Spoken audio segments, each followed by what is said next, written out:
Ang NBA Finals ngayong taon ang most watched since 2018, particular yung Game 1 na umabot ng average na almost 17 million viewers at ang peak niya or pinakamataas ay 20 million. Nasa 90% ang tinaas since nakaraang taon. Naging money-making machine tuloy si Victor Wembanyama.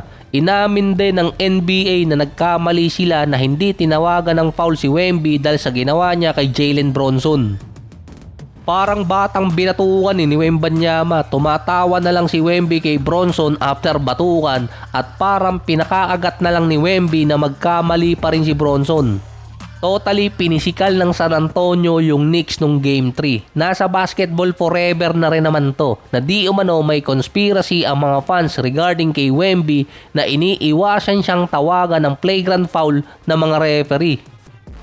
Ito ay para hindi siya masuspinde during finals. Agad yung tinanggi ng mga official nung post-game interview pa lang or post-game pa lang ng Game 3. Dahil si Wemby meron ng flagrant 2 nang ginamitan niya ng pangkalawakang siko si Naz Reid nung conference semifinals.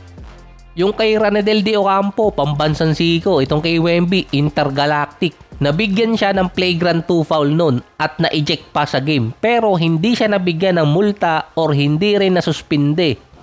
Iba kasing ginagawa nilang rule kapag playoffs Pero kung regular season nangyari yung intergalactic na siko niya, malamang nabigyan siya ng suspension or multa. Pero meron na si Wembanyama ngayon na 2 points sa playoffs. Accounted pa rin yung ginawa niya kay Naz Reid. Based kasi sa report ngayon, i-assess ng NBA yung ginawa ni Wemby kay Bronson. Titingnan nila kung dapat bang bigyan ng flagrant foul or hindi. Based sa report din, clear na nagkaroon ng flagrant foul si Wembanyama. Pero anong foul ang ibibigay? 1 or 2? Kapag nakakuha si Wemby ng flagrant 2, magiging suspended siya sa Game 4 dahil nakakuha na siya ng total na 4 points. Parang nangyari dati kay Draymond Green noong 2016. Doon kasi nagsimula ang speculation ng mga fans na pinoprotektahan ng mga official si Wemby na hindi masuspinde kahit pa totally physical yung laro ng San Antonio nun. Kaya kinontra ng iba mga fans yung sinabi ng mga official na hindi nila nakita yung ginawa ni Wemby dito kay Bronson. At ang sinabi ng mga fans, iniwasan lang talaga nilang tawagan si Wembanyama ng flagrant. So based din sa mga write-ups, ang possible na ibigay kay Wemby flagrant 1 dahil nga di umano ginawa niya yung unnecessary contact sa off the ball. Hindi ko rin ma-assess kung unnecessary contact lang yun. Dahil based sa rule, kung ang tumama ay kamao, siko or tuhod sa above the shoulder, automatic flagrant 2 ang ibibigay. Yung kay Wemby kasi, palad niya yung tumama sa ulo nito si Jalen Bronson galing sa screen. Hindi rin sure kung papatak sa unnecessary at excessive criteria para mabigyan siya ng flagrant 2.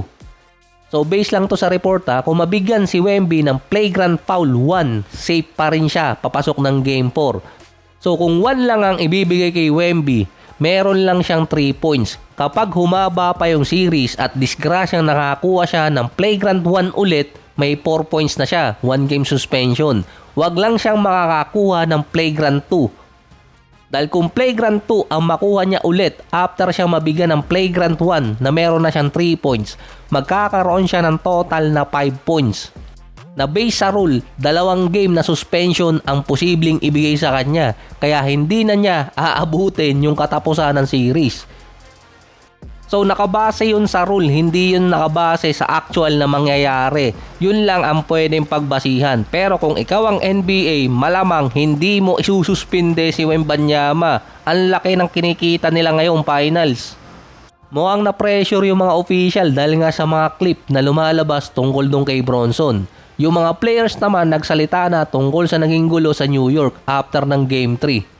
Na di umano hindi maganda sa isang fanbase na inatake yung fans ng kabilang team. Meron kasi dong hinabol pa ng mga fans ng Knicks yung isang fan ng San Antonio. Kahit si Wemby, Castle, Harper, tinatrash talk din since dumating sila ng New York papuntang hotel. Kahit yung bus ng San Antonio nung paalis ng arena after Game 3, sinugod ng mga fans ng Knicks, pinagsisipa yung bus, kinalampag sina Wemby sa loob. Kahit si Towns hindi sumang-ayon sa pinagagawa ng mga fans ng Knicks sa labas ng court. Parang every year naman na lagi na lang may malalang nangyayari sa labas ng MSG kapag nasa playoffs ang Knicks. Parang mas safe pa nga ang New York kapag wala sa playoffs or postseason ang Knicks. Si Towns nga na player nila, ginagawa nilang katatawanan sa labas ng Madison Square Garden. Parang nasira yung pagkalalaki niya mula nang napunta siya ng New York. Pinalambot si Towns eh.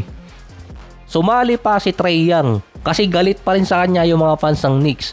Kaya nga sabi ni Wemby, wala pa siya sa level ni Trae Young ngayon after siyang ibu at murahin din ng mga fans sa Game 3.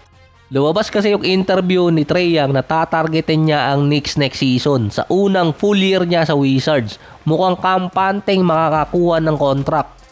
Gusto kasing gawin ni Trae Young na number 1 team ang Wizards. Since nagpalit ng pangalan mula Bullets papuntang Wizards, hindi pa naging number 1 seed sa East ang Wizards nun. Base kay Trae Young, ang pinakamagandang place na ipakita na posible niyang magawang number 1 team ang Wizards, Madison Square Garden, at tatargetin niya yung Knicks. Sabi pa ni Trae Young, tiwala lang na makakapasok pa rin sila sa number 1 dahil papasok pa lang siya sa kanyang prime galing sa isang player na nagsabing boring di umano ang regular season. Projected na makukuha nila si AJ Dibonsa tapos si Alex Sarr nag-i-improve pa. Mukhang iniinganyo din nitong si Trae Young na magstay si Anthony Davis sa Wizards na hindi magkaintindihan kung saan siya pupunta. So hindi ko alam kung paano tatapusin yung episode na to. Papasok muna yung tagapagbalita.